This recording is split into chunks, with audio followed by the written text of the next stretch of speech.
Hello everyone, welcome to my channel education point. Education point में आपका स्वागत है। आज हम शशि शरण सर की एनसीईआरटी 360 डिग्री का इतिहास का क्लास देखने वाले हैं 8, और इसमें हम पेज नंबर 74 से 84 तक का देखेंगे। इससे पहले हम टोटल 73 पेज तक का सॉल्यूशन कर चुके हैं। आज हम 74 से 84 तक का करने वाले हैं। ये सीरीज जो है हमारा सभी गवर्नमेंट एग्जाम के लिए बहुत ही महत्वपूर्ण सिद्ध होगा। खास करके बिहार में जो एग्ज़ाम आयोजित होने वाले हैं, बीपीएससी, एईडीओ, टीआरई-4, बीएसएससी, इनके लिए तो ये रामबाण साबित होगा। इसीलिए यदि आप हमारे चैनल को सब्सक्राइब नहीं किए हैं तो कृपया हमारे चैनल को सब्सक्राइब कर लें एवं साइड में जो बेल आइकन है उन्हें भी प्रेस करें, ताकि हमारे चैनल पर आने वाले सभी नए वीडियो का नोटिफिकेशन सबसे पहले आपको प्राप्त हो और उसका आप भरपूर लाभ ले सकें।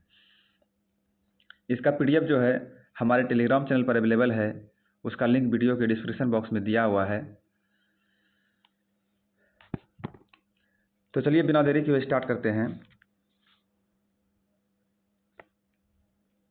ये पिछले करंट अफेयर्स का जो है ये विश्लेषण था, करंट अफेयर्स नहीं, पिछले वीडियो का। इस क्लास का हमारा ये पहला क्वेश्चन है। पहली बार यूरोप से भारत तक पहुंचने के समुद्री मार्ग का पता वास्को डी गामा नाम खोजी यात्री निम्नलिखित में से किस देश का था? पहली बार यूरोप से भारत तक पहुंचने के लिए समुद्री मार्ग का पता वास्को डी गामा नाम खोजी गई यात्री निम्नलिखित में से किस देश का था? ये था पुर्तगाल का। ये एक पुर्तगाली था।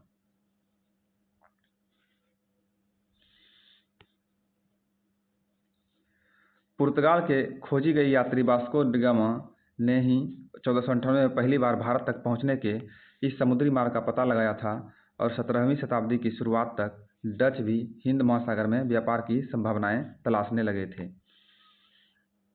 यहीं से ये प्रश्न उठाया गया है। अगला प्रश्न है, निम्नलिखित में से 17वीं शताब्दी के प्रथमार्ध के संदर्भ में कथनों पर विचार करें और बताएं इनमें कौन सा कथन जो है सही है। तो इसका राइट आंसर है ऑप्शन सी। इनमें जो है 1, 2 और 3 तीनों कथन सही है। ईस्ट इंडिया कंपनी को पूर्व से व्यापार करने का एक अधिकार प्राप्त था। भारत में बने बारीक सूती कपड़े और रेशम की यूरोप के बाजारों में बहुत अधिक मांग थी। इस समय में पुर्तगाली भारत के पश्चिमी तट पर अपनी उपस्थिति दर्ज करा चुके थे। ये तीनों कथन जो है बिल्कुल सही है। देखते हैं इसका विश्लेषण देख लेते हैं। लेकिन यह शाही दस्तावेज दूसरी यूरोपीय ताकतों को पूरब के बाजारों में आने से नहीं रोक सकता था। जब तक इंग्लैंड जहाज अफ्रीका के पश्चिमी तट को छूते हुए केप ऑफ गुड होप का चक्कर लगाकर हिंद महासागर पार करते, तब तक पुर्तगालियों ने भारत के पश्चिमी तट पर अपनी उपस्थिति दर्ज करा दी थी। वे गोवा के में जो है अपना ठिकाना बना चुके थे। पुर्तगाल के खोजी यात्री वास्को जो है, समस्या यह थी कि सारी कंपनियां एक जैसी चीजें ही खरीदना चाहती थी।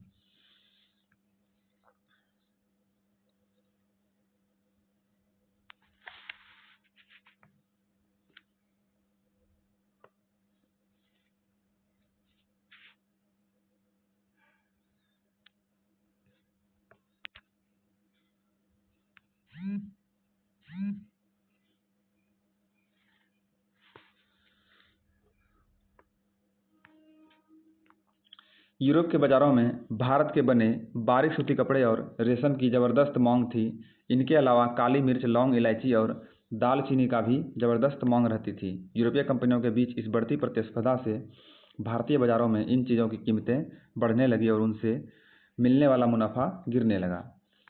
अगला प्रश्न है, निम्नलिखित में से ईस्ट इंडिया कंपनी के संदर्भ में कौन सा कथन सही है? इसका राइट आंसर है ऑप्शन ए। इनमें जो है केवल 1 नंबर कथन सही है। केवल 1 नंबर कथन में सही है कि कंपनी जो है मुगल अफसरों की रिश्वत देकर कलिकत्ता गांव की जमींदारी खरीदी थी, जो बाद में कलकत्ता बना।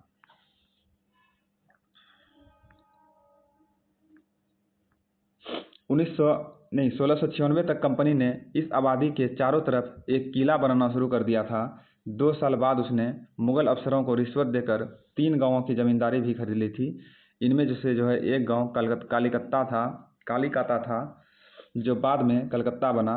अब इसे कोलकाता कहा जाता है। कंपनी ने जो है मुगल सम्राट औरंगजेब को इस बात के लिए भी तैयार कर लिया था कि वह कंपनी को बिना शुल्क चुकाए व्यापार करने का फरमान जारी कर दे। कंपनी ज़्यादा से ज़्यादा रियासतें हासिल करने और पहले से मौजूद अधिकारों का ज़्यादा से ज़्यादा फायदा उठाने लगी हुई थी। उदाहरण के लिए औरंगजेब के फरमान से केवल कंपनी को ही शुल्क मुक्त व्यापार का अधिकार मिला था। कंपनी के जो अफसर निजी तौर पर व्यापार चलाते रहे, उन्हें यह छूट नहीं मिली थी, लेकिन उन्होंने भी शुल्क चुकाने से इनकार कर दिया। इससे बंगाल में राजस्व वसूली बहुत कम हो गई। अगला प्रश्न है, निम्नलिखित में से फरमान क्या होता है? फरमान जो है निम्नलिखित में से क्या होता है? तो ऑप्शन सी इसका राइट आंसर है। फरमान जो है एक शाही आदेश था। फरमान क्या था? तो फरमान एक शाही आदेश थे। अगला प्रश्न है, अंग्रेजी कारखाना हुगली नदी के तट पर कब स्थापित की गई थी? अंग्रेजी कारखाना हुगली नदी के तट पर कब स्थापित की गई थी? तो इसका राइट आंसर है ऑप्शन ए, ये स्थापित की गई थी 1651 ईस्वी में। 1651 ईस्वी में जो है अंग्रेजी कारखाना हुगली नदी के तट पर स्थापित की गई थी। पहली इंग्लिश फैक्ट्री 1651 में हुगली नदी के किनारे शुरू हुई। कंपनी के व्यापारी यहीं से अपना काम चलाते थे। इन व्यापारियों को उस जमाने में फैक्टर कहा जाता था। इस फैक्ट्री में वेयर हाउस था जहां निर्यात होने वाली चीज़ों को जमा किया जाता था। अगला प्रश्न है, ईस्ट इंडिया कंपनी और बंगाल के नवाबों के मध्य युद्ध के कारणों के संदर्भ में निम्नलिखित कथनों पर विचार कीजिए और बताइए इनमें से कौन सा कथन जो है सत्य है। तो इसका राइट आंसर है ऑप्शन ए, इनमें जो है केवल एक नंबर कथन सत्य है। इनमें केवल एक नंबर कथन जो है सत्य है। क्या है एक नंबर? कि नवाबों ने कंपनी से व्यापार के अधिकार के बदले में नजराने की मांग की थी।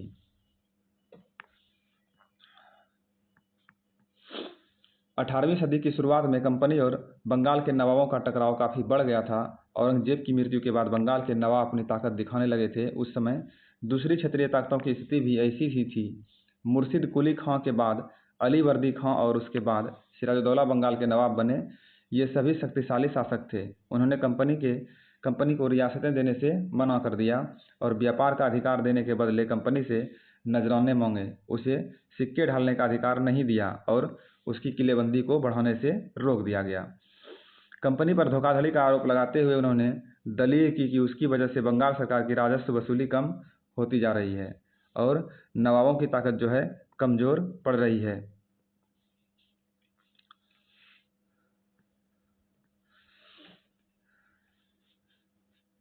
उसकी वजह से बंगाल सरकार की राजस्व वसूली कम होती जा रही है और नवाबों की ताकत जो है कमजोर पड़ रही है। कंपनी टैक्स चुकाने को तैयार नहीं थी। उसके अफसरों ने अपमानजनक चिट्ठियां लिखी और नवाबों को उनके अधिकारियों को अपमानित करने का प्रयास किया। अगला प्रश्न है, निम्नलिखित में से बंगाल के नवाबों का सही कालक्रम क्या है? निम्नलिखित में से बंगाल के नवाबों का सही कालक्रम क्या है? तो इसका राइट आंसर है ऑप्शन डी, मुर्शिद कुली खां, अली वर्दी खां और सिराजुद्दौला। मुर्शिद कुली खां, अली वर्दी खां और सिराजुद्दौला।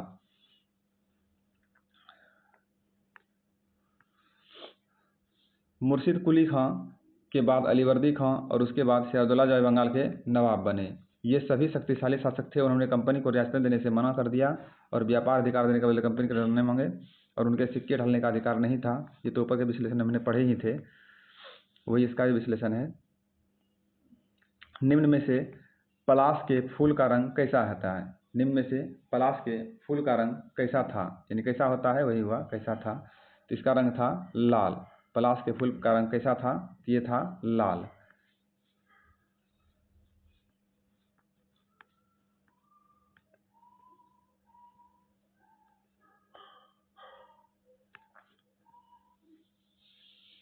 क्या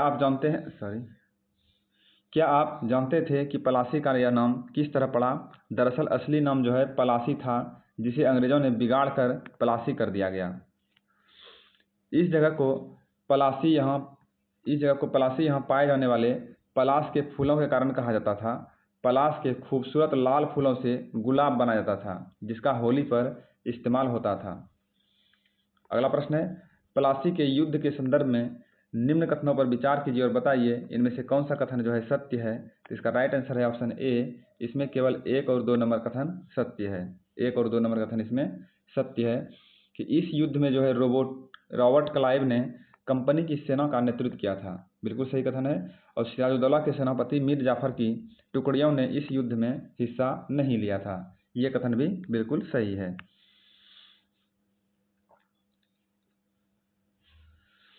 इस सेना को नौसैनिक बेड़े की मदद मिल रही थी और इसके बाद नवाब के साथ लंबे समय तक सौदेबाजी चली। आखिरकार 1757 ईस्वी में जो है रॉबर्ट क्लाइव ने प्लासी के मैदान में सिराजुद्दौला के खिलाफ कंपनी की सेना का नेतृत्व किया। नवाब सिराजुद्दौला की हार का एक बड़ा कारण उसके सेनापतियों में से एक सेनापति मीर जाफर की कारगुजारियां भी थी। मीर जाफर की टुकड़ियों ने इस युद्ध में हिस्सा नहीं लिया और रॉबर्ट क्लाइव ने जो है यह कहकर उसे अपने साथ मिला लिया था कि सिराजुद्दौला को हटाकर मीर जाफर को नवाब बना दिया जाएगा। अगला प्रश्न है, नीचे दिए गए कथनों पर विचार करें और बताएं कौन सा कथन जो है इसमें असत्य है। ऑप्शन बी इसका राइट आंसर है। इसमें जो है केवल एक नंबर कथन असत्य है। इसमें केवल एक नंबर कथन जो है असत्य है और वो कथन है कि प्लासी के युद्ध के बाद कंपनी का मूल उद्देश्य था बंगाल के नवाबों को हटाकर शासन करना। प्लासी के युद्ध के बाद कंपनी का मूल उद्देश्य था बंगाल के नवाबों को हटाकर शासन करना। ये कथन जो है इसका असत्य है। अब बाकी तीनों कथन जो है बिल्कुल सत्य है। तो सत्य कथन देख लेते हैं क्या है। सत्य कथन में है कि युद्ध जीतने के बाद कंपनी ने सिराजुद्दौला को हटाकर मीर जाफर को नवाब बनाया गया। कंपनी को एहसास होने लगा कि कठपुतली नवाब भी हमेशा कंपनी के इशारों पर नहीं चलते। कठपुतली नवाबों के साथ अपने खराब अनुभवों को दिखाते हुए क्लाइव ने ऐलान किया कि अब हमें खुद ही नवाब बनना पड़ेगा। ये तीनों कथन जो है बिल्कुल सत्य है।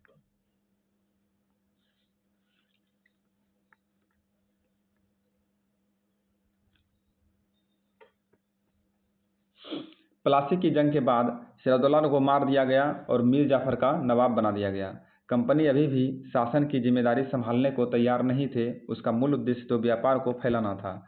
अगर यह काम स्थानीय शासकों की मदद के बिना लड़ाई लड़े ही किया जा सकता था तो किसी राज्य को सीधे अपने कब्जे में लेने की क्या जरूरत थी। जल्दी ही कंपनियों को एहसास होने लगा कि यह रास्ता भी आसान नहीं है। कठपुतली नवाब भी हमेशा कंपनी के इशारों पर नहीं चलते थे।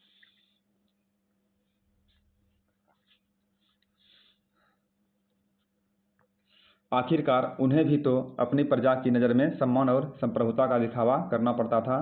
तो फिर कंपनी क्या करती। जब मीर जाफर ने कंपनी का विरोध किया तो कंपनी ने उसे हटाकर मीर कासिम को नवाब बना दिया गया। और जब मीर कासिम परेशान करने लगे तो बक्सर की लड़ाई 1764 में उसको भी हराना पड़ा। अगला प्रश्न है, निम्नलिखित में से बक्सर का युद्ध जो 1764 में हुआ था किनके बीच हुआ था। तो इसका राइट आंसर है ऑप्शन ए, ये हुआ था हेक्टर मुनरो और मीर कासिम के बीच। हेक्टर मुनरो और मीर कासिम के बीच जो है बक्सर का युद्ध 1764 ईस्वी में हुआ था।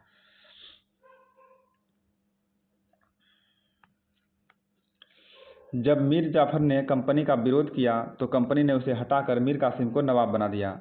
और जब मीर कासिम परेशान करने लगा तो बक्सर की लड़ाई हुई थी 1764 ईस्वी में, उसको भी हराना पड़ा। उसे जो है बंगाल से बाहर कर दिया गया और मीर जाफर को दोबारा नवाब बनाया गया।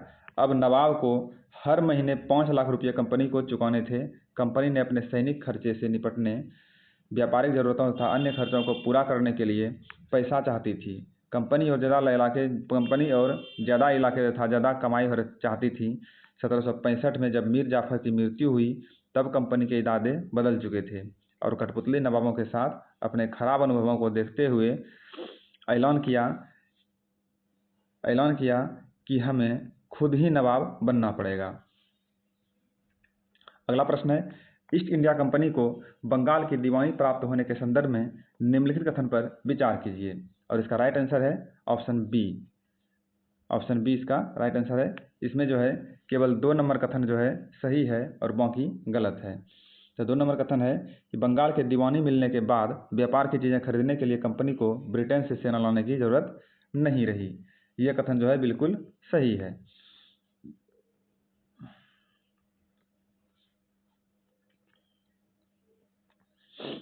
आखिरकार 1765 ईस्वी में मुगल सम्राट ने कंपनी को ही बंगाल का प्रांत दीवान नियुक्त कर दिया और दीवानी मिलने के कारण कंपनी को बंगाल के विशाल राजस्व संसाधनों पर नियंत्रण मिल गया था। इस तरह कंपनी की एक पुरानी समस्या को समस्या जो है हल हो गई थी।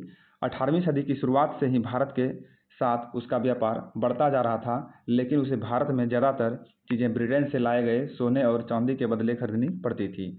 इसकी वजह ये थी कि उस समय ब्रिटेन के पास भारत में बेचने के लिए कोई चीज़ नहीं थी।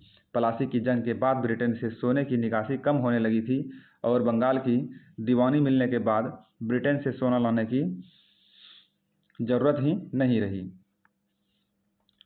अब भारत से होने वाली आमदनी के सहारे ही कंपनी अपने खर्चे चला सकती थी। इस कमाई से जो है कंपनी भारत में सूती और रेशमी कपड़ा खरीद सकती थी, अपनी फौजों को संभाल सकती थी और कलकत्ते में जो है किलों और दफ्तरों के निर्माण की लागत उठा सकती थी।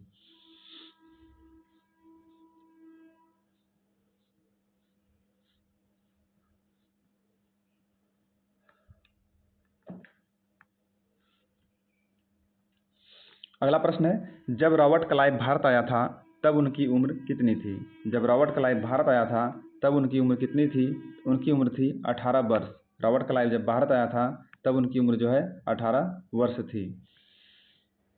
प्लासी के युद्ध के बाद बंगाल के असली नवाबों को इस बात के लिए बाध्य कर दिया गया कि वे कंपनी के अफसरों को निजी तोहफे के तौर पर जमीन और बहुत सारा पैसा दें। खुद रॉबर्ट क्लाइव ने ही भारत में बेहिसाब दौलत जमा कर ली थी और 1743 ईस्वी में जब वह इंग्लैंड से मद्रास आया था तो उसकी उम्र जो है 18 साल थी। मद्रास जो है चेन्नई कहा जाने लगा। निम्नलिखित में से क्लाइव के संदर्भ में कथनों पर विचार कीजिए। क्लाइव के संबंध में जो है निम्नलिखित में से कथनों पर विचार कीजिए और बताइए इसमें कौन सा कथन सही है। तो ऑप्शन बी इसका राइट आंसर है। इसमें जो है 1, 2 और 4 नंबर कथन सही है। इसमें 1 नंबर, 2 नंबर और 4 नंबर कथन सही है। प्लासी के युद्ध में जो है रॉबर्ट क्लाइव ने कंपनी की सेना का नेतृत्व किया। रॉबर्ट क्लाइव को इंग्लैंड लौटने के बाद ब्रिटिश संसद में भ्रष्टाचार के आरोपों की सफाई देनी पड़ी। और चौथा कथन है कि क्लाइव ने जो है भ्रष्टाचार के आरोप के 1774 ईस्वी में आत्महत्या कर ली थी।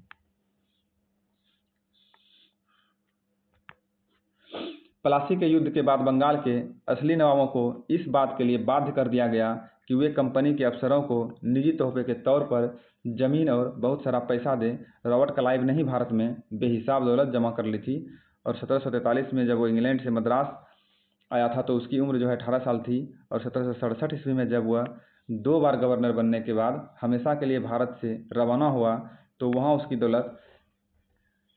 दौलत जो है 4,01,102 पाउंड के बराबर थी। दिलचस्प बात यह है कि गवर्नर के अपने दूसरे कार्यकाल में उसे कंपनी के भीतर फैले भ्रष्टाचार को खत्म करने का काम सौंपा गया था, लेकिन 1772 ईस्वी में ब्रिटिश संसद ने उसे खुद भ्रष्टाचार के आरोपों पर अपनी सफाई देनी पड़ी थी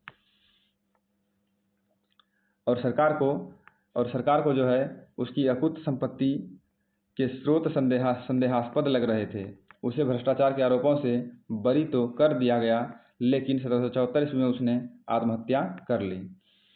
अगला प्रश्न है, निम्न में से सहायक संधि को किस गवर्नर जनरल ने लागू किया था? निम्न में से सहायक संधि को जो है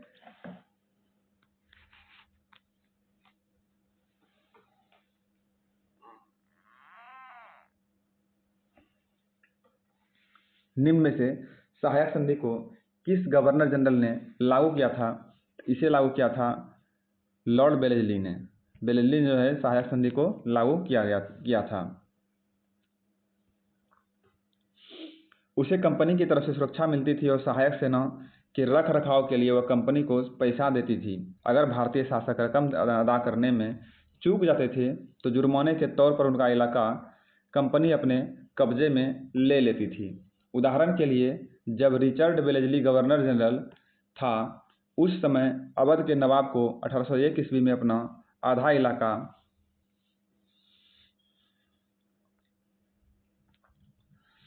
कंपनी को सौंपने के लिए मजबूर किया गया, क्योंकि नवाब सहायक सेना के लिए पैसा अदा करने में चूक गए थे। इसी आधार पर जो है हैदराबाद के भी कई इलाके छीन लिए गए। अगला प्रश्न है, सहायक संधि के संदर्भ में जो है निम्नलिखित कथनों पर विचार कीजिए और बताइए इसमें जो है कौन सा कथन सही है। इसका राइट आंसर है ऑप्शन सी। इसमें जो है 1, 2 और 3 नंबर कथन बिल्कुल सही है। 1, 2 और 3 नंबर कथन इसमें सही है। इस व्यवस्था को स्वीकारने वाली रियासत को स्वतंत्रता सेनाएं रखने का अधिकार नहीं होता था। सहायक संधि को जो है स्वीकारने वाली रियासत को स्वतंत्र सेनाएं रखने का अधिकार नहीं होता था और इस संधि के तहत रियासतों को सुरक्षा के बदले कंपनी द्वारा रखी गई सहायक संधि का खर्च रियासतें को चुकाना पड़ता था। और तीसरा है कि रियासतों द्वारा इस संधि की शर्तों में यह रकम न दे पाने पर जुर्माने के तौर पर उसका इलाका छीन लिया जाता था। सहायक संधि के संदर्भ में जो है ये तीनों कथन बिल्कुल सत्य है।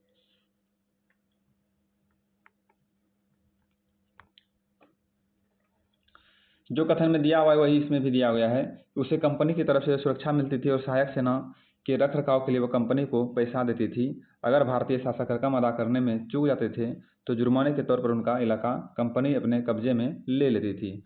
उदाहरण के लिए जब रिचर्ड वेलेस्ली गवर्नर जनरल थे उस समय अवध के नवाब को 1801 ईस्वी में अपना आधा इलाका कंपनी को सौंपने के लिए मजबूर किया गया क्योंकि नवाब सहायक सेना के लिए पैसा अदा करने में चूक गए थे। इसी आधार पर हैदराबाद के भी कई इलाके छीन लिए गए। अगला प्रश्न है, मैसूर रियासत के संदर्भ में निम्नलिखित कथनों पर विचार कीजिए और बताइए इसमें से कौन सा कथन जो है असत्य है। इसमें कौन सा कथन असत्य है? तो इसका राइट आंसर है ऑप्शन सी। इसमें केवल 3 नंबर कथन जो है असत्य है और बाकी सत्य है। तो 3 नंबर कथन क्या है? टीपू सुल्तान ने सेना के अधिग्रहण के लिए डचों की सहायता ली थी। यह कथन बिल्कुल असत्य है। तो इसका सत्य कथन है, ऊपर वाला 2 कथन सत्य है। हैदर अली ने और टीपू सुल्तान के समय मालाबार तट पर होने वाले व्यापार मैसूर रियासत के नियंत्रण में था। बिल्कुल था, ये बिल्कुल सही कथन है। और टीपू सुल्तान को जो है शेरे मैसूर कहा जाता है। ये कथन भी बिल्कुल सही है, यानी ये दोनों जो है सही है और ये तीसरा नंबर कथन बिल्कुल गलत है।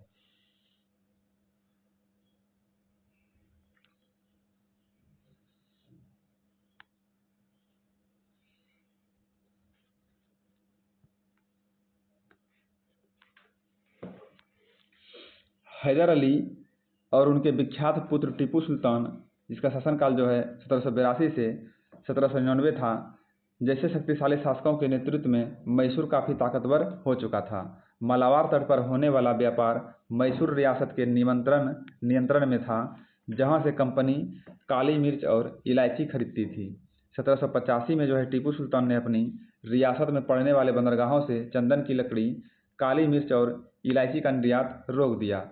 सुल्तान ने स्थानीय सौदागरों को कंपनी के साथ कारोबार करने से रोक दिया। टीपू सुल्तान ने जो है भारत में रहने वाले फ्रांसीसी व्यापारियों से घनिष्ठ संबंध विकसित किए और उनकी मदद से अपनी सेना का आधुनिकीकरण किया। अगला प्रश्न है, आंग्ल मैसूर युद्ध के संदर्भ में निम्न कथनों पर विचार कीजिए और बताइए कौन सा कथन जो है सही है। आंग्ल मैसूर युद्ध में जो है निम्न कथनों पर विचार कीजिए और बताइए कौन सा कथन सही है। इसका राइट आंसर है ऑप्शन सी। इसमें जो है 1, 2 और 3 तीनों कथन सही है। आंग्ल मैसूर युद्ध के संदर्भ में जो है ये तीनों कथन बिल्कुल सही है। मैसूर और अंग्रेज के बीच 4 युद्ध हुए थे। मैसूर और अंग्रेज के बीच जो है 4 युद्ध हुए थे। तीसरे आंग्ल मैसूर युद्ध में हुई संधि के अनुसार टीपू सुल्तान के दोनों बेटों को अंग्रेजों ने बंधक के रूप में अपने पास रख लिया था और चौथे आंग्ल मैसूर युद्ध के बाद मैसूर का राजकाज पुराने वोडियार राजवंश के हाथों में सौंप दिया गया। ये तीनों कथन जो है बिल्कुल सत्य है।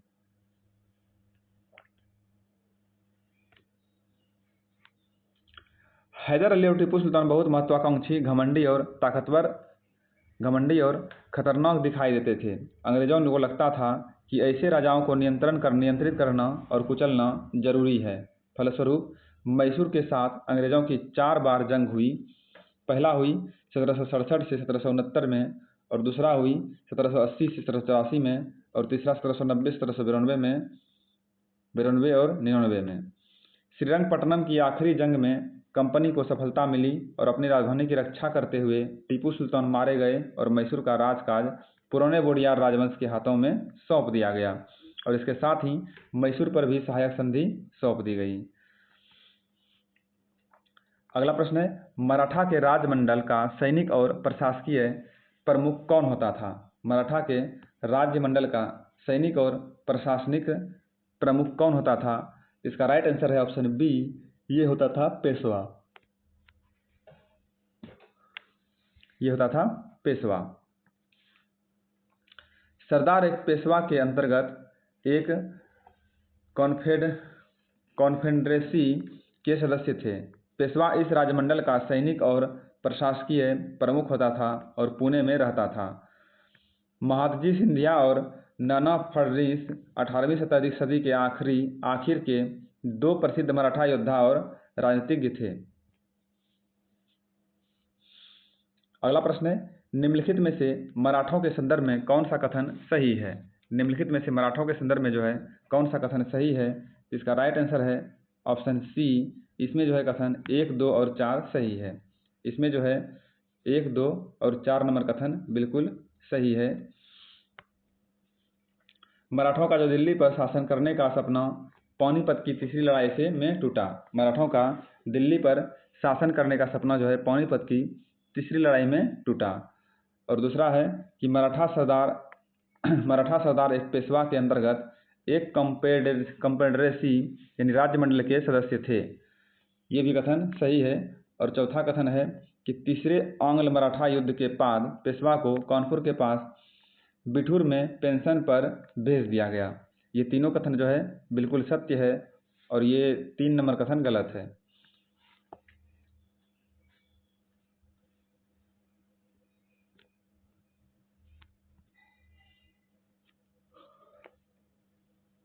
अठारहवीं शताब्दी के आखिर से कंपनी मराठों की ताकत को भी काबू और खत्म करने के बारे में सोचने लगी थी। 1761 में जो है पानीपत की तीसरी लड़ाई में हार के बाद दिल्ली से देश का शासन चलाने का मराठों का सपना चूर चूर हो गया। उन्हें जो है कई राज्यों में बांट दिया गया। इन राज्यों की बागडोर जो है सिंधिया, होलकर, गायकवाड़ और भोसले ऐसे अलग अलग राजवंशों के हाथों में थी। ये सारे सरदार जो है एक पेशवा यानी सर्वोच्च मंत्री के अंतर्गत एक कंफेडरेसी यानी राज्यमंडल के सदस्य थे। पेशवा जो है इस राज्यमंडल का सैनिक और प्रशासकीय प्रमुख होता था और पुणे में रहता था। महादजी सिंधिया और नाना फडणवीस 18वीं सदी के आखिर के दो प्रसिद्ध मराठा योद्धा और राजनीतिज्ञ थे। एक के बाद कई युद्धों में कंपनी ने मराठों को घुटने टेकने पर मजबूर कर दिया। पहला युद्ध जो है 1782 में सलाबाई की संधि के तहत खत्म हुआ था, जिसमें कोई पक्ष नहीं जीत पाया। और दूसरा जो है अंग्रेज मराठा युद्ध 1803 से 1805 में कई मोर्चों पर लड़ा गया। इसका नतीजा यह हुआ कि उड़ीसा और यमुना के उत्तर में स्थित आगरा व दिल्ली सहित कई भूभाग अंग्रेजों के कब्जे में आ गए। अंततः 1817 से 1819 के तीसरे अंग्रेज मराठा युद्ध में मराठों की ताकत को पूरी तरह कुचल दिया गया। पेशवा को पुणे से हटाकर कानपुर के पास बिठूर में पेंशन पर भेज दिया गया।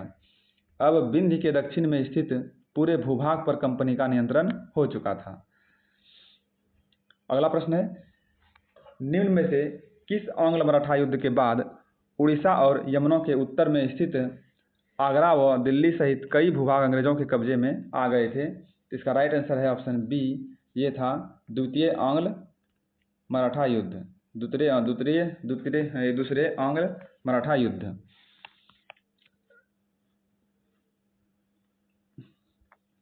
ये तो ऊपर वाले प्रश्न का व्याख्या है, उसको पढ़ चुके थे। तृतीय आंग्ल मराठा युद्ध के बाद जो है अंग्रेजों ने पेशवा को कहाँ पेंशन पर भेज दिया गया था? यहाँ पेंशन पर भेज दिया था वहाँ पेशवा को कानपुर। तीसरे आंग्ल मराठा युद्ध के बाद जो है अंग्रेजों ने पेशवा को पेंशन के लिए कानपुर भेज दिया था।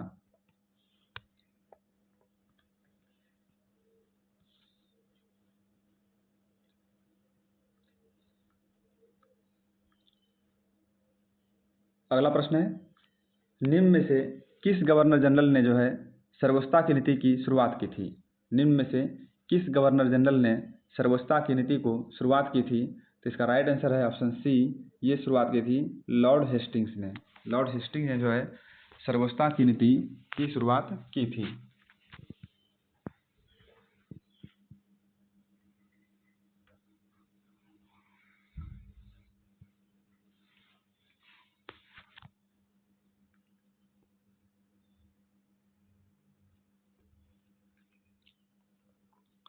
उपरोक्त विवरण से स्पष्ट है कि 19वीं सदी की शुरुआत से कंपनी क्षेत्रीय विस्तार की आक्रामक नीति पर चल रही थी और लॉर्ड हेस्टिंग्स, जिसका कार्यकाल जो है 1813 से 1823 तक था, इसके नेतृत्व में सर्वोच्चता की एक नई नीति शुरुआत की गई।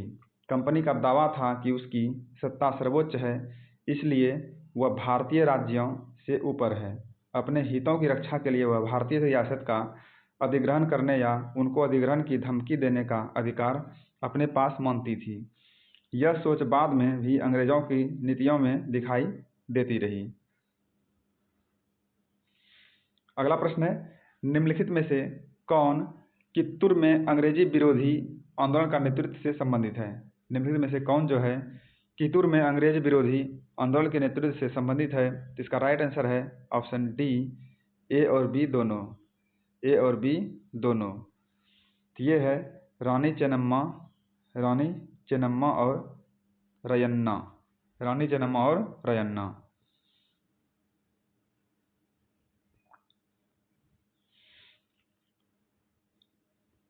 लेकिन यह प्रक्रिया बेरोक टोक नहीं चली। उदाहरण के लिए जो है, जब अंग्रेजों ने कित्तूर यानी फिलहाल कर्नाटक में है, इसके छोटे से राज्य को कब्जे में लेने का प्रयास किया, तो रानी चेन्नम्मा ने हथियार उठा लिए और अंग्रेजों के खिलाफ आंदोलन छेड़ दिया। और 1824 में जब उन्हें गिरफ्तार किया गया और 1829 में जेल में ही उनकी मृत्यु हो गई। चेन्नम्मा के बाद जो है कित्तूर स्थित संगोली के एक गरीब चौकीदार रायन्ना ने यह प्रतिरोध जारी रखा और चौतरफा समर्थन और सहायता से उन्होंने बहुत सारे ब्रिटिश शिविरों और दस्तावेजों को नष्ट कर दिया था। आखिरकार उन्हें भी अंग्रेजों ने पकड़कर 1830 में फांसी पर लटका दिया। और प्रतिरोध के ऐसे कई दूसरे उदाहरण आप इस किताब में आगे पढ़ेंगे।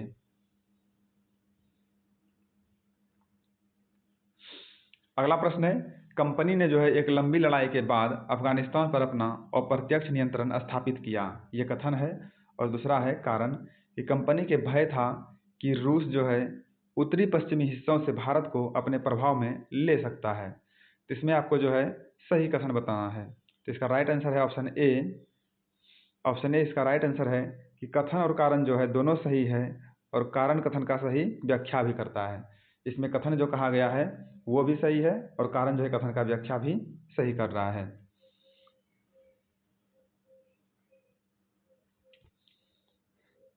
अठारह के दशक के अंत में ईस्ट इंडिया कंपनी के रूस के प्रभाव से बहुत डरी हुई थी।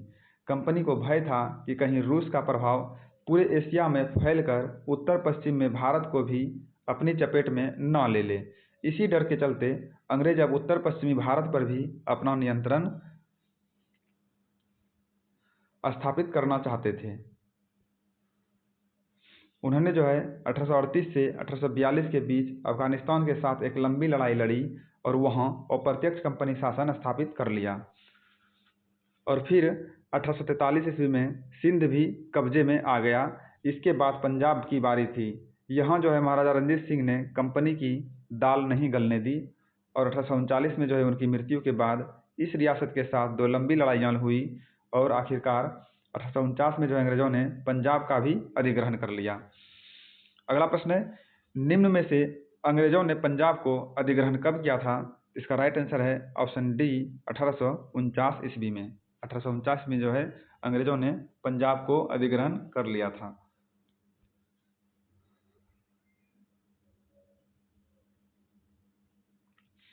अगला प्रश्न है, निम्नलिखित में से जो है डलहौजी के विलय नीति के संदर्भ में सही कथन का चयन करें। निम्नलिखित में से डलहौजी के विलय नीति के संबंध में जो है सही कथन का चयन करें। तो इसका राइट आंसर है ऑप्शन ए। इसमें जो है केवल एक नंबर कथन सही है। इसमें केवल एक नंबर कथन सही है। इस नीति के अंतर्गत जो है किसी शासक जिसका कोई पुरुष वारिस नहीं है उसकी मृत्यु होने पर उसकी रियासत कंपनी के भूभाग का हिस्सा बन जाती थी। ये कथन जो है बिल्कुल सही है डलहौजी के विलय नीति के संदर्भ में। वो कथन है कि विलय नीति के अंतर्गत जो है डलहौजी के विलय नीति के अंतर्गत किसी शासक का जिसका जो है कोई पुरुष वारिस नहीं है उसकी मृत्यु होने पर उसकी रियासत कंपनी के भूभाग का हिस्सा बन जाती थी। यही था डलहौजी का विलय नीति। अधिग्रहण की आखिरी लहर जो है 1848 से 1856 के बीच गवर्नर जनरल बने लॉर्ड डलहौजी के शासनकाल में चली थी। लॉर्ड डलहौजी ने जो है एक नीति अपनाई थी जिसे विलय नीति का नाम दिया गया था और यह सिद्धांत इस तर्क पर आधारित था, अगर किसी शासक की मृत्यु हो जाती है और उसका कोई पुरुष वारिस नहीं है तो उसकी रियासत जो है हड़प कर ली जाएगी, यानी कंपनी के भूभाग का हिस्सा बन जाएगी। इस सिद्धांत के आधार पर एक के बाद एक कई रियासतें, सतारा जो है 1848 में, संबलपुर 1850 में, उदयपुर 1852 में, नागपुर 1853 में और झांसी 1854 में अंग्रेजों के हाथ में चली गई।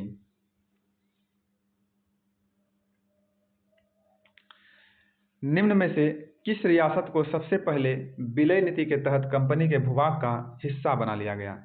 निम्न में से किस रियासत को सबसे पहले विलय नीति के तहत जो है कंपनी के भूभाग का हिस्सा बना लिया गया? तो इसका राइट आंसर है ऑप्शन ए। तो सबसे पहले बना गया था संबलपुर को। और संबलपुर कहाँ पर है? संबलपुर उड़ीसा में है शायद, उड़ीसा में ही है, शायद नहीं उड़ीसा में ही है कंफर्म।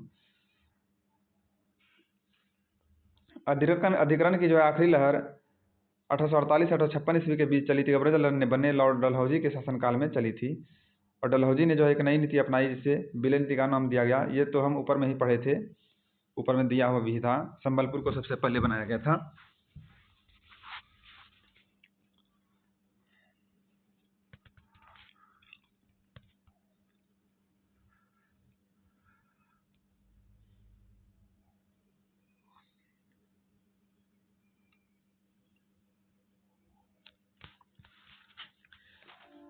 निम्नलिखित कथनों का मिलान करें।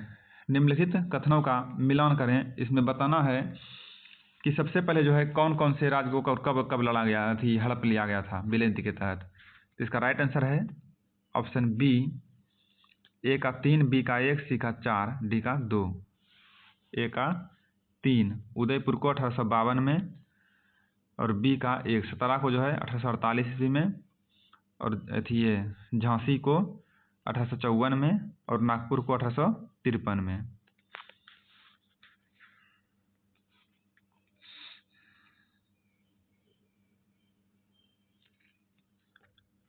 ये तो हमने ऊपर पढ़ा ही था कि इस सिद्धांत के आधार पर जो है एक के बाद एक कई रियासतें, सतारा को 1848 में, संबलपुर को 1850 में, उदयपुर को 1852 में और नागपुर को 1853 में और झांसी को 1854 में अंग्रेजों के हाथ में चली गई थी।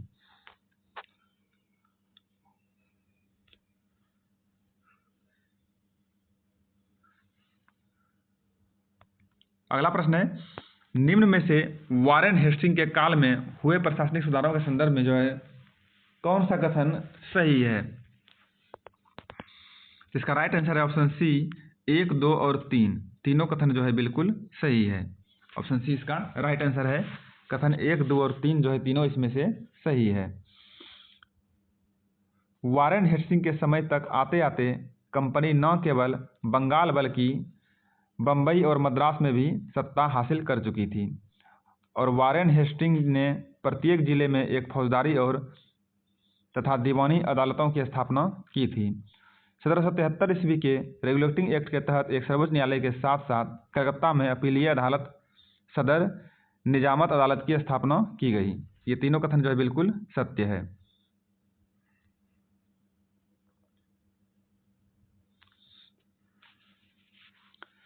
गवर्नर जनरल वारेन हेस्टिंग ने उन बहुत सारे महत्वपूर्ण व्यक्तियों में से था जिन्होंने कंपनी की ताकत फैलाने में अहम भूमिका अदा की थी।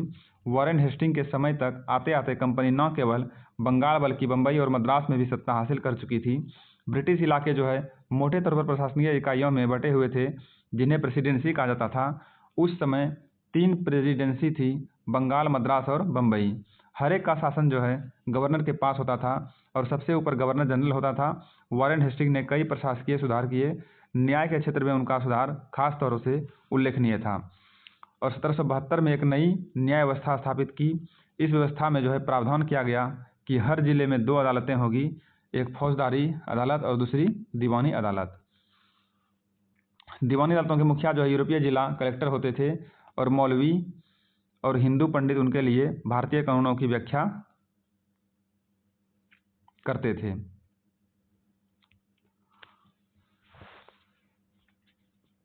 फौजदारी अदालतें अभी भी काजी और मुफ्ती के ही अंतर्गत थी, लेकिन वे भी कलेक्टर की निगरानी में काम करते थे।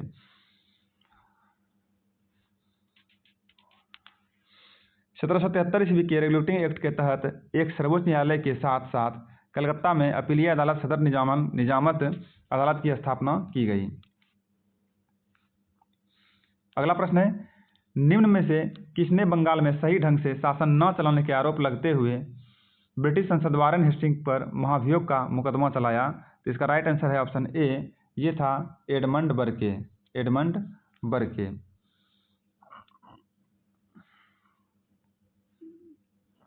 जब वॉरेन हेस्टिंग जो है 1785 में इंग्लैंड लौटा तो एडमंड बर्क ने उस पर बंगाल का शासन सही ढंग से न चलाने का आरोप जड़ दिया था। इस आरोप के चलते जो है हेस्टिंग पर ब्रिटिश संसद में महाभियोग का मुकदमा चलाया गया, जो 7 साल तक चला। निम्नलिखित कथनों पर विचार करें और बताएं इनमें से कौन सा कथन जो है वो सत्य है। तो इसका राइट आंसर है ऑप्शन डी, ना ही 1 और ना ही 2। इसमें से जो है दोनों में से कोई भी कथन वो सत्य नहीं है, अर्थात दोनों कथन सत्य है। ब्राह्मण पंडित धर्मशास्त्र की अलग अलग शाखाओं के हिसाब से स्थानीय कानूनों की अलग अलग व्याख्या देते थे। इन विभिन्नताओं को खत्म करके समरूपता लाने के लिए 11 पंडितों को भारतीय कानूनों का एक संकलन तैयार करने का काम सौंपा गया। और दूसरा कथन है कि N.B. हालहेड ने इस संकलन का अंग्रेजी अनुवाद किया। ये दोनों कथन जो है बिल्कुल सत्य है।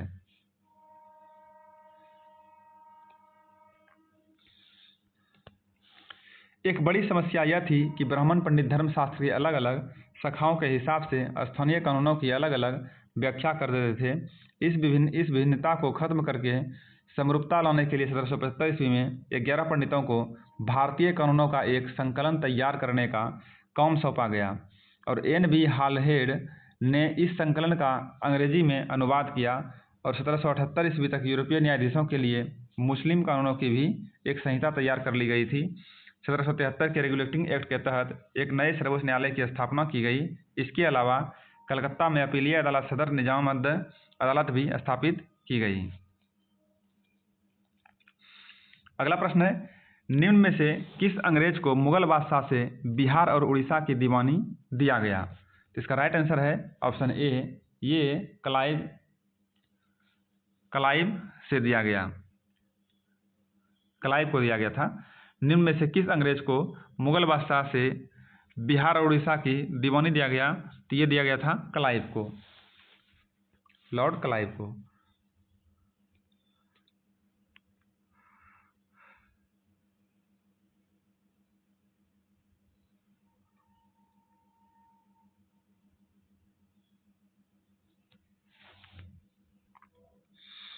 अगला प्रश्न है, निम्नलिखित में से ग्रामीण क्षेत्र में शासन चलाने के संदर्भ में कथन पर विचार करें और बताएं इनमें से जो है कौन सा कथन सत्य है। तो इसका राइट आंसर है ऑप्शन बी, 1 और 2।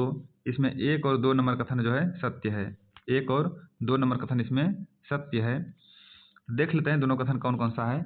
कंपनी अपने नियंत्रण वाले भूभाग के आर्थिक मामलों की मुख्य शासक बन तो गई, लेकिन कंपनी के बढ़ते खर्चों को पूरा करने के लिए ऐसे रास्ते ढूंढना चाहिए जिससे काफ़ी आमदनी जुटाई जा सके।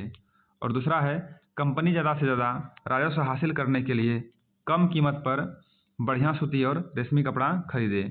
ये दोनों कथन जो है बिल्कुल सत्य है। दीवान के तौर पर जो है कंपनी अपने नियंत्रण वाले भूभाग के आर्थिक मामलों की मुख्य शासक बन गई थी।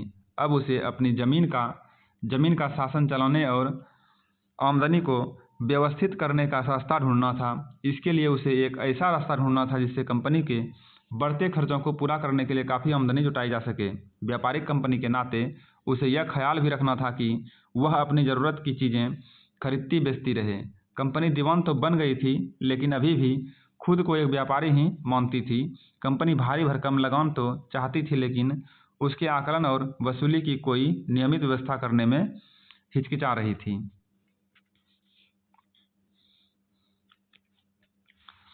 उसकी कोशिश यही थी कि वह ज़्यादा से ज़्यादा राजस्व हासिल करे और कम से कम कीमत पर बढ़िया सूती और रेशमी कपड़ा खरीदे। इसी कारण 5 साल के भीतर बंगाल में कंपनी द्वारा खरीदी जाने वाली चीज़ों का कुल मूल्य दोगुना हो चुका था। 1765 से पहले कंपनी जो है ब्रिटेन से सोने और चांदी का आयात करती थी और इन चीज़ों के बदले सामान खरीदती थी। अब बंगाल में इकट्ठा होने वाले पैसे से ही निर्यात के लिए चीज़ें खरीदी जा सकती थी। अगला प्रश्न है, 1770 ईस्वी के बंगाल के अकाल में कितने लोगों की मौत हुई थी? 1770 ईस्वी के बंगाल के अकाल में जो है कितने लोगों की मौत हुई थी? इसमें लगभग 1 करोड़ लोगों की मौत हुई थी। लगभग 1 करोड़ लोगों की मौत हो गई थी।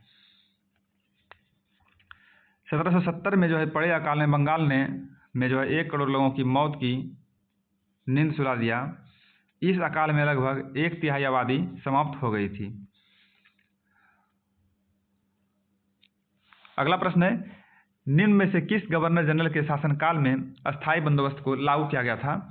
अस्थायी बंदोबस्त को लागू किया गया था लॉर्ड कॉर्नवालिस के शासनकाल में। ये प्रश्न जो है कई बार एग्जाम में पूछा गया है और बहुत ही महत्वपूर्ण प्रश्न है कि लॉर्ड कॉर्नवालिस के समय में जो है बंगाल में नहीं सारे मतलब किस गवर्नर जनरल के शासनकाल में अस्थायी बंदोबस्त लागू किया गया था? तो यही था लॉर्ड कॉर्नवालिस। इसी के समय में जो है अस्थायी बंदोबस्त लागू किया गया था।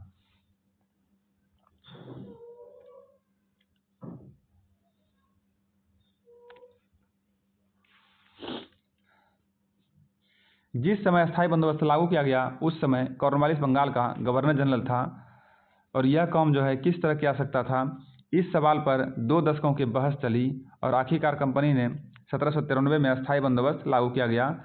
इस बंदोबस्त की शर्तों के हिसाब से राजाओं और तालुकदारों को जमींदारों के रूप में मान्यता दी गई। उन्हें जो है किसानों से लगान वसूलने और कंपनी को राजस्व चुकाने का जिम्मा सौंपा गया। उनकी ओर से चुकाई जाने वाली राशि जो है अस्थायी रूप से तय कर दी गई थी। इसका मतलब यह था कि भविष्य में कभी भी उन्हें उसमें इजाफा नहीं किया जाना था।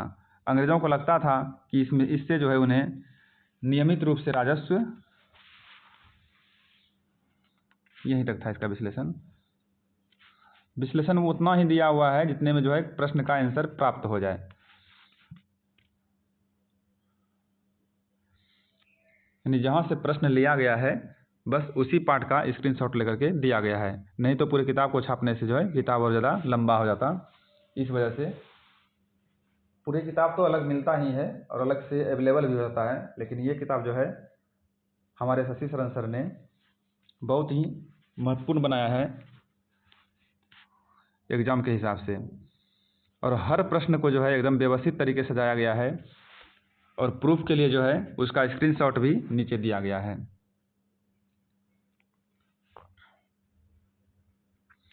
अगला प्रश्न है, निम्नलिखित में से अस्थायी बंदोबस्त के संदर्भ में कौन सा कथन सत्य है? तो इसका राइट आंसर है ऑप्शन सी। इसमें 1, 2 और 3 नंबर कथन जो है सत्य है। यानी 3 कथन दिया हुआ है, तीनों कथन इसमें जो है अस्थायी बंदोबस्त के संदर्भ में बिल्कुल सत्य है। 1793 में जो है अस्थायी बंदोबस्त लागू किया। इस बंदोबस्त शर्तों के हिसाब से राजाओं और तालुकदारों को जमींदारों के रूप में मान्यता दी गई। उन्हें जो है किसानों से लगान वसूलने और कंपनी को राजस्व चुकाने का जिम्मा सौंपा गया। 19वीं सदी के पहले दशक में बाजार में कीमत काढ़ने लगी और धीरे धीरे खेती का विस्तार होने लगा, जिससे जमींदारों को आमदनी में सुधार हुआ, लेकिन कंपनी को कोई फायदा नहीं हुआ। ये तीनों कथन जो है अस्थायी बंदोबस्त के संदर्भ में बिल्कुल सही है।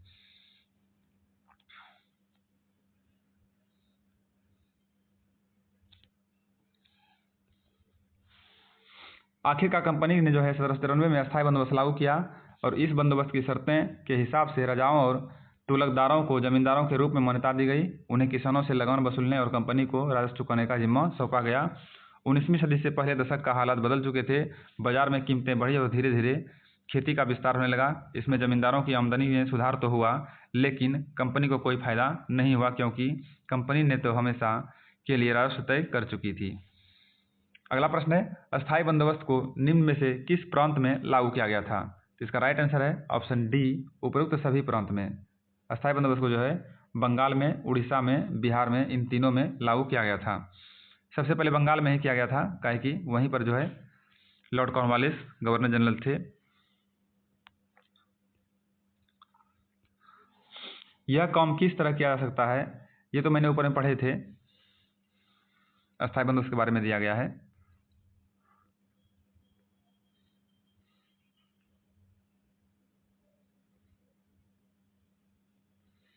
अगला प्रश्न है, अस्थायी बंदोबस्त को कब लागू किया गया था? तो ये लागू किया गया था 1793 ईस्वी में। अस्थायी बंदोबस्त को 1793 ईस्वी में लागू किया गया था। निम्नलिखित में से महालवाड़ी व्यवस्था किस प्रांत में चलाई गई थी? इसका राइट आंसर है ऑप्शन सी, ये चलाई गई थी उत्तर प्रदेश में। उत्तर प्रदेश में जो है महालवाड़ी व्यवस्था चलाई गई थी।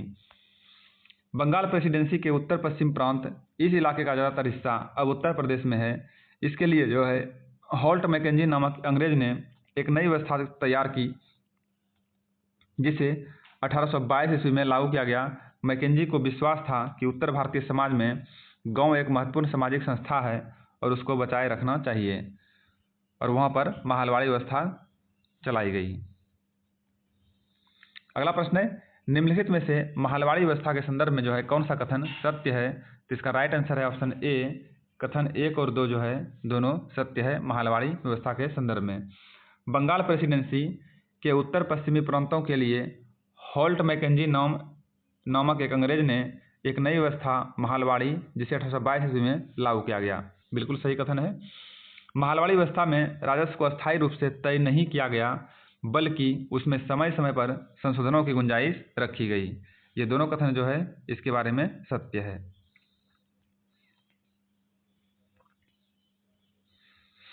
अगला प्रश्न है, निम्न में से महाल क्या है?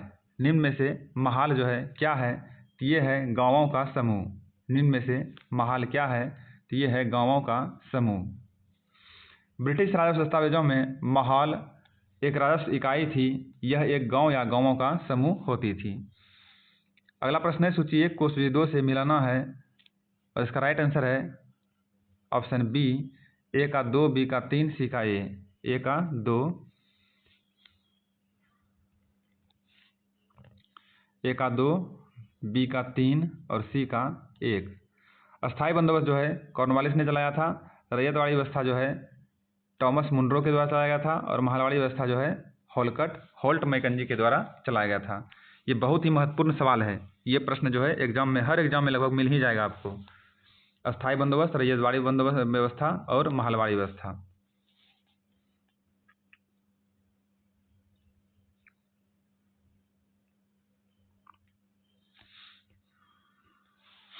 मुनरो व्यवस्था ब्रिटिश नियंत्रण वाले दक्षिण भारतीय इलाकों में भी अस्थायी बंदोबस्त की जगह नई व्यवस्था अपनाने का प्रयास किया जाने लगा। वहाँ जो है नई व्यवस्था विकसित हुई, जिससे उसे रैयतवाड़ी का नाम दिया गया। चार्ल्स कॉर्नवालिस ने जिस समय अस्थायी बंदोबस्त लागू किया गया, उस समय कॉर्नवालिस बंगाल का गवर्नर जनरल था, और बंगाल प्रेसिडेंसी के उत्तर पश्चिम प्रांतों में इस इलाके का ज़्यादातर हिस्सा अब उत्तर प्रदेश में है। इसके लिए जो है हॉल्ट मैकेंजी नामक अंग्रेज ने एक नई व्यवस्था तैयार की, और उसे महालवाड़ी व्यवस्था, ये क्या बोलते हैं उसे, हाँ, महालवाड़ी व्यवस्था कहा गया, और ये 1822 ईस्वी में लागू किया गया। अगला प्रश्न है, निम्नलिखित में से रैयतवाड़ी के संदर्भ में कौन सा कथन सत्य है? सॉरी, ये रैयतवाड़ी व्यवस्था होता है।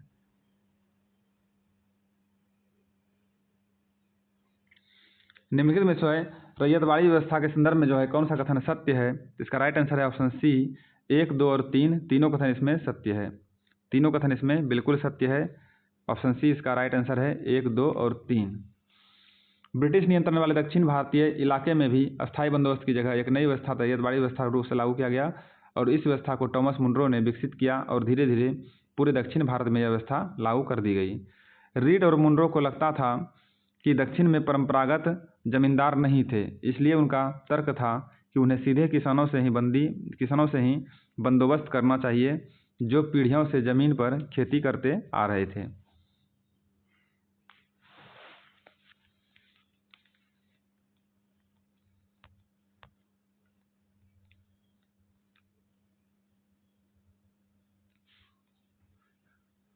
अगला प्रश्न है, निम्न में से नील का प्रयोग किस काम के लिए किया जाता था? नील का प्रयोग जो है किस काम के लिए करता था? इसका प्रयोग जो करता था कपड़ा रंगने के लिए। कपड़ा रंगने के लिए जो है नील का प्रयोग किया जाता था। अगला प्रश्न है, निम्नलिखित में से कथन पर विचार कीजिए और बताइए इनमें से जो है कौन सा कथन असत्य है। तो इसका राइट आंसर है ऑप्शन सी। इसमें जो है केवल 3 नंबर कथन असत्य है। केवल 3 नंबर कथन इसमें असत्य है और वो है, आंध्र प्रदेश के बुनकरों द्वारा बनाए गए कलमकारी और ब्रिटेन के प्रसिद्ध कवि और कलाकार मॉरिस द्वारा बनाए गए फूल का रंग एक समान लाल रंग का इस्तेमाल किया जाता था। ये जो है कथन बिल्कुल गलत है। इसमें सही कथन क्या है? सही कथन इसमें है, लगभग 150 साल तक अंग्रेज जो है देश के विभिन्न भागों में किसी न किसी फसल के लिए किसानों को मजबूर करते रहे, जैसे बंगाल में पटसन और नील, असम में चाय इत्यादि। और पहला था कि अंग्रेज ने के अनुसार ग्रामीण इलाकों में न केवल राजस्व प्रदान कर सकते हैं बल्कि वहाँ यूरोप की ज़रूरतों के हिसाब से सही फसलों को भी पैदा की जा सकती है। ये दोनों कथन जो है इसका सत्य था और 3 नंबर कथन असत्य था।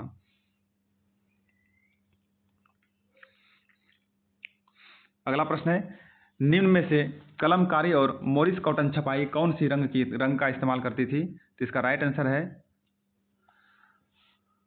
ऑप्शन डी, नीला रंग। निम्न में से कलमकारी और मॉरिस कॉटन छपाई कौन सी रंग का इस्तेमाल करती थी? तो इसका राइट आंसर है ऑप्शन डी, नीला रंग। अगला प्रश्न है, निम्न में से मॉरिस कॉटन छपाई किस प्रसिद्ध कवि और कलाकार द्वारा बनाए गए थे? तो ये बनाए गए थे विलियम मॉरिस के द्वारा। विलियम मॉरिस के द्वारा बनाए गए थे। ऑप्शन डी इसका राइट आंसर है।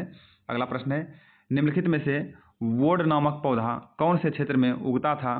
तो ये उगता था शीतोष्ण क्षेत्र में। शीतोष्ण क्षेत्र में उगता था वोड नामक पौधा।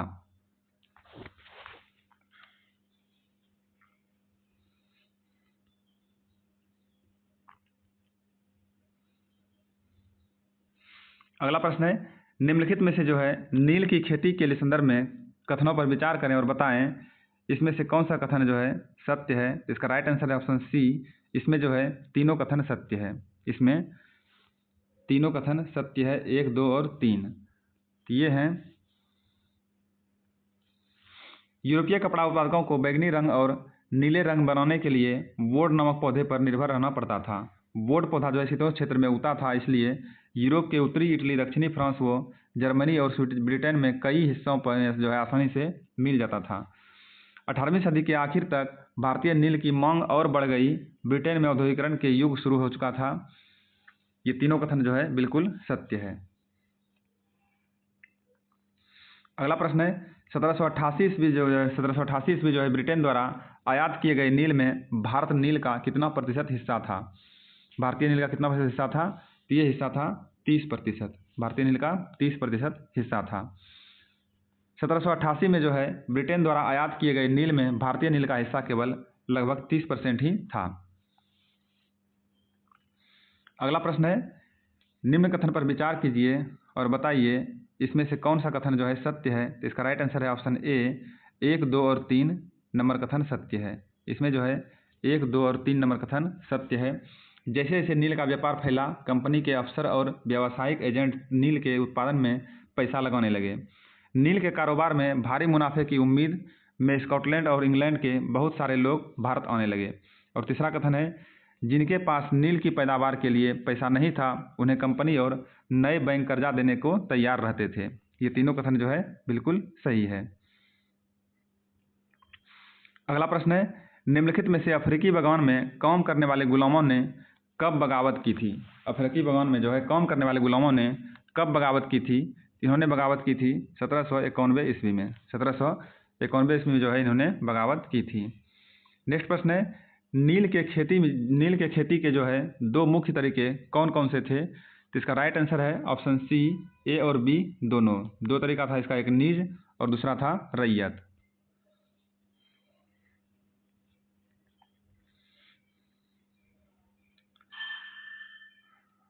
अगला प्रश्न है, निम्नलिखित में नील खेती व्यवस्था की समस्या के बारे में क्या सही नहीं है?